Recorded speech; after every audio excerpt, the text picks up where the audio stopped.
Antworten, puh, ich bin gerade geflasht. Ich meine, ich habe seit 6 Jahren Coach und Trainer gelernt und ähm, wie du das rüberbringst, hui, ja, da kriege ich Gänsehaut. Hi ihr Süßen, dieses Video ist etwas für dich, wenn du aktuell auch damit struggles, dass du nicht das richtige Umfeld um dich herum hast. Vielleicht Leute, die dir irgendwie immer einreden, dass du es nicht kannst oder die einfach einen negativen Einfluss auf dich haben, die dich nicht so supporten, wie du es dir wünschst, oder einfach ein Umfeld, was dich auch aufhält und energetisch runterzieht. Unter anderem werden wir auch das Thema ansprechen, wenn du gerade unglücklich bist mit deiner Situation, wo du gerade bist, auch beruflich. Und ich werde ja etwas von meiner Laufbahn erzählen, wie ich auf die Spiritualität gekommen bin. Dieses Video ist ein Replay von meinem Livestream, meinem privaten Livestream, den ich angeboten habe. Und diesen Mehrwert, den ich da in diesem Raum kreiert habe, möchte ich einfach auch mit euch teilen. Es wird nur ein kleiner Ausschnitt sein. Der Livestream ging nämlich 2 Stunden. Deswegen wird es nur ein kleiner Ausschnitt sein von meinen Highlights und wo ich denke, dass ihr auch von profitieren könnt. In diesem Video werdet ihr auch einen kleinen Einblick davon bekommen, wie ich meine Mentorings angehe. Da die erste Frage sehr, sehr, sehr ausführlich war, werde ich diese Frage kurz fassen. Und zwar geht es um ein Mädchen, was im Livestream mir mitgeteilt hat, dass sie einfach extrem unglücklich ist mit dem Umfeld, wo sie gerade ist, dass ihr Umfeld immer ja, sie abhält, Dinge zu tun und immer einredet, dass das und das nicht gut für sie wäre, und sie da einfach das Gefühl hat, dass ihr Umfeld sie extrem runterzieht und ja, sie davon abhält zu wachsen. Das Zweite ist, dass sie mitgeteilt hat, ist, dass sie sehr unzufrieden, unglücklich ist mit ihrem Beruf, da wo sie aktuell steht. Und ja, hier kommt meine Antwort darauf, auf Ihre Frage. Also erstmal danke fürs Teilen. Für So deine viel, sorry. Nein, Folge. Also danke für deine Ehrlichkeit, deine Offenheit, dich verletzlich zu zeigen. Das ist wunderschön. Und ja, frag dich selber und teile auch gerne, was ist dir wichtig in deinem Leben und was willst du für dich verändert haben. Also erstmal ist wichtig, Klarheit zu schaffen, weil gerade sehr, sehr viel in deinem Kopf ist, sehr viele verschiedene Dinge auch. Also der erste Impuls, was mir kam, du hast erwähnt, dass viele Menschen dich auch energetisch runterziehen und dir irgendwie einreden, dass du es nicht schaffen könntest und dass das dich ja auch beeinflusst. Mein erster Impuls ist dann, teile auf jeden Fall sowas nicht mehr mit anderen. Also dass eben gar nicht in dieser Situation entstehen kann, dass sie dich negativ beeinflussen.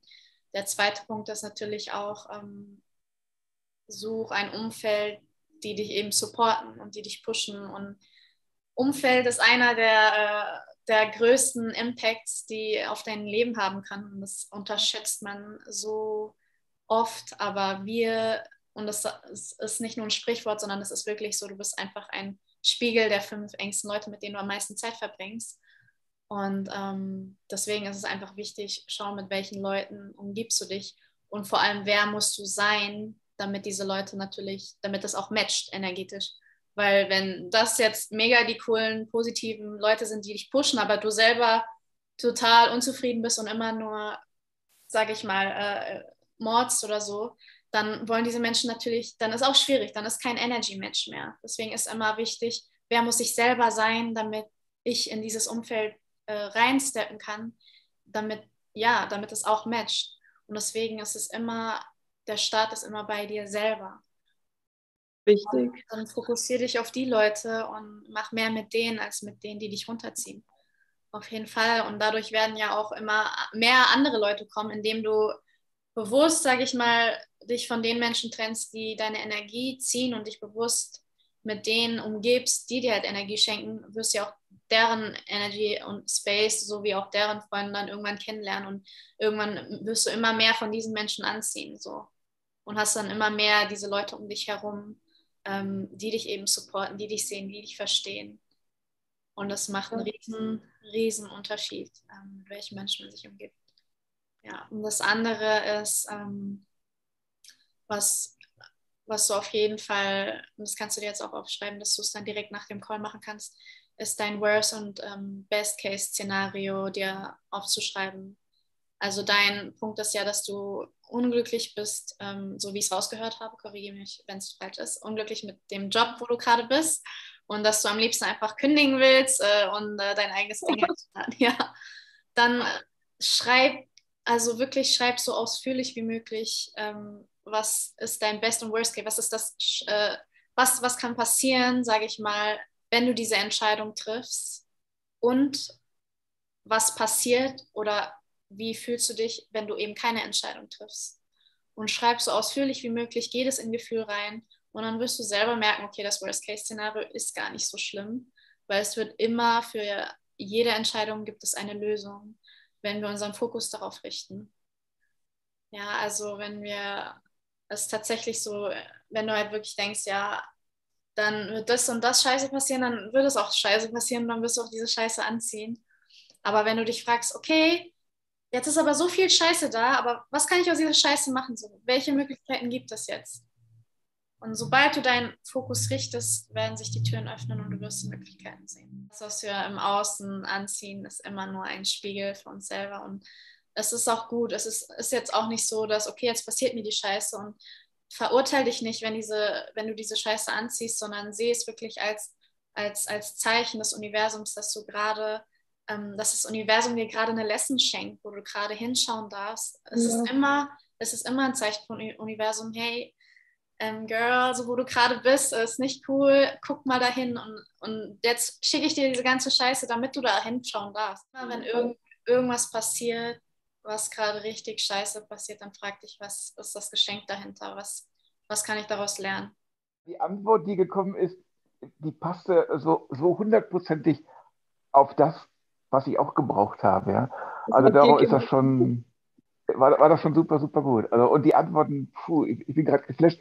Ich meine, ich hab seit 6 Jahren Coach und Trainer gelernt und ähm, wie du das rüberbringst, hui, ja, da kriege ich Gänsehaut. Nur das dazu, super, super gut. Also sehr hilfreich für mich. Dankeschön. Danke für dein Feedback, Hartmut. Vor allem von einem Kollegen zu hören. Danke. So richtig, wie du zur Spiritualität gefunden hast, das wollte ich nochmal wissen. 2016 war eigentlich der Start, wo sich mein Leben komplett gewandelt hat, weil ich ja an diesem Punkt stand, wo ich so unglücklich und depressiv war, dass ich ja kurz davor wäre, eigentlich alles aufzugeben, also mein Leben. Und das war das erste Mal, wo ich gemerkt habe, so, es kann es nicht gewesen sein, dass ich meine ganze Kindheit und Jugend so unglücklich war. Also bis 19 habe ich gefühlt kaum richtig Freude gespürt, immer anders unverstanden, nicht geliebt gefühlt, sei es oder verstanden vom Außen, sage ich mal, im Umfeld in der Schule, aber auch von der Familie habe ich ja nicht zurückbekommen. Ich war eigentlich immer alleine.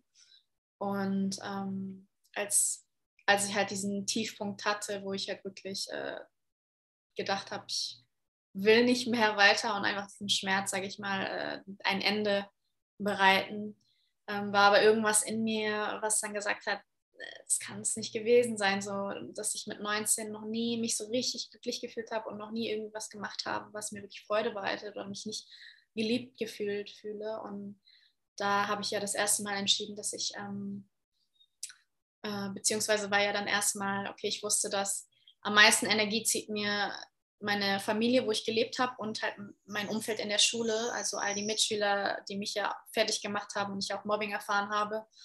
Und generell mein ganzes Umfeld. Ich wusste, wenn ich mein Abi schaffe, dann kann ich ausziehen und habe nicht mehr die Leute um mich herum. Und habe ja tatsächlich dann so Gas gegeben, dass ich das geschafft habe, obwohl keiner an mich geglaubt hat. Das heißt, das war so der erste Step. Und danach, direkt nach dem Abi, habe ich dann mich entschieden, eine Reise alleine zu machen, meine allererste Reise alleine, weil ich wusste, also ich meine Eltern, mein Vater haben mich sehr kontrolliert. Ich durfte nie abends lange raus, ich durfte nie woanders übernachten. Dementsprechend hatte ich auch kaum Freunde, weil ich nie irgendwie mit jemandem tief in eine Verbindung starten konnte. Und war halt immer alleine zu Hause in meinem Zimmer. Und da habe ich für mich entschieden, ich muss irgendwie hier raus, so, ich muss irgendwo raus. Und meine Eltern haben es mir nicht erlaubt. Tatsächlich war mein erster Impuls, ich wollte nach Sansibar in einem Waisenhaus helfen. Ich habe jahrelang gespart, habe alles selber organisiert, das erste Mal, habe alles gebucht, meinen Eltern erzählt und die haben mich so fertig gemacht und so, was erlaubst du dir, ohne uns irgendwas davon zu sagen, dass du fliegst und du wirst auf jeden Fall nicht dahin fliegen, haben natürlich alles gemacht, dass ich halt nicht fliege und ich war früher auch so leicht manipulierbar, dass ich dann auch nicht zu mir stehen konnte, zu dem, was ich wollte. Bin dann nicht geflogen, obwohl ich wollte. Und dann habe ich mir wirklich vorgestellt, ja, wie ist es, wenn ich diesen Weg lebe, den meine Eltern für mich vorgesehen haben. Das heißt Studium. Also mein Vater wollte, dass ich studiere. Meine Mama wollte, dass ich eine Ausbildung mache. Sie hat nicht geglaubt, dass ich studieren kann oder dass ich irgendwas schaffe in meinem Leben. Und ich habe es mir wirklich vorgestellt. Und ich war so unglücklich und mit dieser Vorstellung, allein diese Vorstellung, wenn ich das mache, was sie von mir wollen, dann will ich gar nicht leben. So, was ist das lebenswert, wenn ich die ganze Zeit nur für andere lebe? Und da habe ich für mich entschieden, so, nee, ich fliege einfach und dann bin ich tatsächlich nach Barcelona geflogen. Das allererste Mal ultra Schiss gehabt, meine beste Freundin noch so lange in den Flughafen so tief rein, so, dass sie mich begleitet, weil ich so Angst hatte alleine. So, ja, so komm mit mir noch zu diesem Terminal und so, weil ich so Angst hatte. Und dann war ich da und das war das erste Mal, wo ich mich in meinem Leben frei gefühlt habe. Das erste Mal, wo ich Menschen angezogen habe, die mich einfach so angenommen haben, wie ich bin. So. Und zwar in einem Hostel. Ich habe so freundliche Menschen kennengelernt. Und ich weiß auch ganz genau, an diesem Tag bin ich eines Tages im Gebirge hochgewandert. So. Ich war die Einzige ganz oben. Und das war, glaube ich, das höchste Gebirge irgendwie in Barcelona. Und ich habe so die Stadt und das Land, also einfach von oben gesehen und diese Ruhe und diese Freiheit in meinem Leben. Das war das erste Mal, dass ich das da gefühlt habe. Und an diesem Tag habe ich das Commitment für mich selber gegeben. Ich werde nie wieder für andere leben. Ich will für mich leben. Und seitdem an habe ich an mir, sage ich mal, gearbeitet, weil ich wusste natürlich, dass ich etwas verändern muss, dass ich verändern darf, um die Veränderung, sage ich mal, im Außen zu sehen. Vieles, was ich früher unterbewusst nicht bewusst wusste, habe ich intuitiv dann doch irgendwie gewusst und dann so gemacht. Und da habe ich dann komplett mein Umfeld um 180 Grad gewechselt. Dementsprechend kamen ich dann auf bestimmte Themen, anfangs noch Persönlichkeitsentwicklung, das, was jetzt mittlerweile Mainstream geworden ist, so Success Stories und sowas. Habe aber wundervolle Menschen einfach kennengelernt. Ich habe auf einmal Menschen kennengelernt, die nicht mehr pessimistisch waren, sondern positiv, die einfach immer lächeln, was ich halt gar nicht gewohnt war von zu Hause, wo jeden Tag mich angeschrien wurde und einfach so viel Hass in mich projiziert wurde von meiner Schule, wo jeder mich einfach fertig gemacht hat und ausgelacht hat und mich gefragt hat, wie hast du es überhaupt zum Abi geschafft. Das heißt, ich habe jeden Tag, sage ich mal, diese Emotionen in mir gefühlt und es war für mich normal, pessimistisch zu sein. Ich war früher ultra pessimistisch. Ich habe alles immer nur die Scheiße drin gesehen, weil ich halt auch von Scheiße umgeben war, von meinen Mitschülern und von meiner Family, sage ich mal, die auch, sage ich, eher pessimistisch gestimmt waren. Dadurch, dass ich mein Umfeld geändert habe, habe ich erst mal gesehen, wow, da ist ja noch was anderes und ey, ich will auch gut drauf sein und diese Energy, die ich gefühlt habe, ich möchte mich so fühlen und da habe ich mich bewusst dafür entschieden, ja, ich umgebe mich mit diesen Menschen, habe angefangen, immer mehr Events zu besuchen, um immer mehr Menschen, sage ich mal, kennenzulernen in dem Bereich, habe angefangen zu lesen, ich habe bis ich aus der Schule raus war, Lesen gehasst, habe das dann erst danach angefangen zu lieben und auch diesen Mehrwert einfach dahinter gesehen. Habe immer mehr meinen Ängsten in die Augen geschaut und immer mehr, sage ich mal, dadurch immer mehr Mut gewinnen können, dadurch, dass ich halt eben das gemacht habe, bevor ich Angst hatte. Und dadurch ist die Angst auch immer weniger geworden. Ich habe immer mehr Vertrauen für mich gewonnen. Durch den ganzen Prozess, den ich durchlaufen habe. Ich hatte natürlich auch einige Menschen, die mich begleitet haben, durch Mentorings, Coaching, wo ich bestimmte Themen auflösen durfte. Ich habe mich geöffnet für viele Dinge, die ich früher vielleicht verurteilt hätte, um halt eben diese Erfahrungen zu machen oder machen zu können. Meine Perspektive erweitert, nicht mehr so viel bewertet, sondern einfach wie dieses Kind, das unbemalte Papier, sage ich mal, neu beschrieben. Und ja, so kam ich dann immer mehr in diese Richtung. Habe dann irgendwann gemerkt, okay, diese Persönlichkeitsentwicklung ist mir auch irgendwie zu oberflächlich. Ich war sehr, sehr dankbar und ich bin dankbar immer noch für diesen Prozess, aber habe gemerkt, dass da mehr ist als Hustlen und so, du weißt, glaube ich, was ich meine. Und ja, seitdem habe ich mich immer mehr halt für diese Themen geöffnet. Vieles, was ich früher für komisch empfunden habe, ist mittlerweile nicht mehr komisch, sondern jetzt verstehe ich so wirklich, warum die Leute so sind, die ich früher, sage ich mal, bewertet habe. So wie, ja, warum, ich habe früher nie verstanden, warum müssen die jetzt nackt sein, so FKK und so. Ich habe es immer bewertet, da gehe ich jetzt nicht hin, da sind bestimmt irgendwelche, die nur geiern. Und heute denke ich mir aber, ey, das ist unser natürlicher Zustand, nackt zu sein, und es ist so ein befreiendes Gefühl, auch nackt im See zu baden. Wir sind alle immer an einem Punkt in unserem Leben, wo unglaublich viel Wachstumsmöglichkeit ist, um immer mehr, sag ich mal, die Schalen abzulegen, um wieder in unser Kern zu finden. Also wenn nochmal zurück zu deiner Frage, was mir da geholfen hat, einfach mit offenem Herzen an alles rangehen und alles wie ein Kind kennenlernen. Ja, richtig cool. Mega inspirierende Story. Ja, danke fürs Zuhören und für die Frage auch. Ja, schön zu sehen, wie wir uns gerade gegenseitig supporten und ja, einfach gerade offen und ehrlich teilen.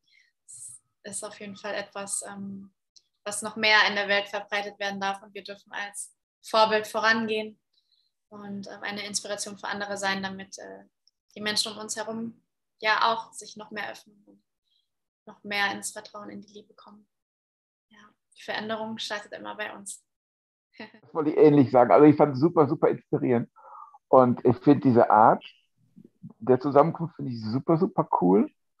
Und ich bin mehr als begeistert. So gut wie die Informationen sind, würde ich sagen, ja, die könnten auch jeden Tag kommen. Ich werde wieder dabei sein beim nächsten Mal. Ja, yay, ich freue mich. Ich hoffe, das Video hat euch gefallen. Also für mich war es echt innerliches Blumenpflücken. Ich glaube, so sagt man das in Deutschland, keine Ahnung. Aber auf jeden Fall war es einfach eine richtig schöne Runde. Also sehr, sehr, sehr magisch, sehr, sehr viel Liebe und Dankbarkeit, die ja in diesem sicheren Raum, den ich kreiert habe, rumging. Ja, es war so schön. Falls du das Calling hast, auch das nächste Mal dabei zu sein, falls du einige Fragen hast, die auf dem Herzen liegen, die ich beantworten kann, falls du dich zu einem bestimmten Thema mentoren lassen möchtest oder einfach in den Austausch mit mir und meiner Community kommen möchtest, dann kannst du dich gerne in der Beschreibung für den nächsten privaten, exklusiven Livestream anmelden. Die Teilnehmeranzahl werde ich begrenzen auf 8 Personen, einfach damit ich auch diesen sicheren Rahmen schaffen kann, dass jeder wirklich auch das teilen kann, was ihm auf dem Herzen liegt, weil es mir wichtig ist, dass die Menschen, die dabei sind, sich auch wohlfühlen und einfach ehrlich, authentisch zeigen können, was gerade sie beschäftigt. Und deswegen werde ich maximal 8 Leute in den Livestream lassen. Und falls du dieses Mal nicht dabei sein kannst, dann freue ich mich, wenn du das nächste Mal dabei sein wirst. Wie gesagt, werde ich alle 2 Wochen es wieder anbieten und ich freue mich, dich persönlich kennenzulernen, mit euch zu connecten und wünsche euch bis dahin alles Liebe auf eurem Weg und bis zum nächsten Mal. Bye, bye.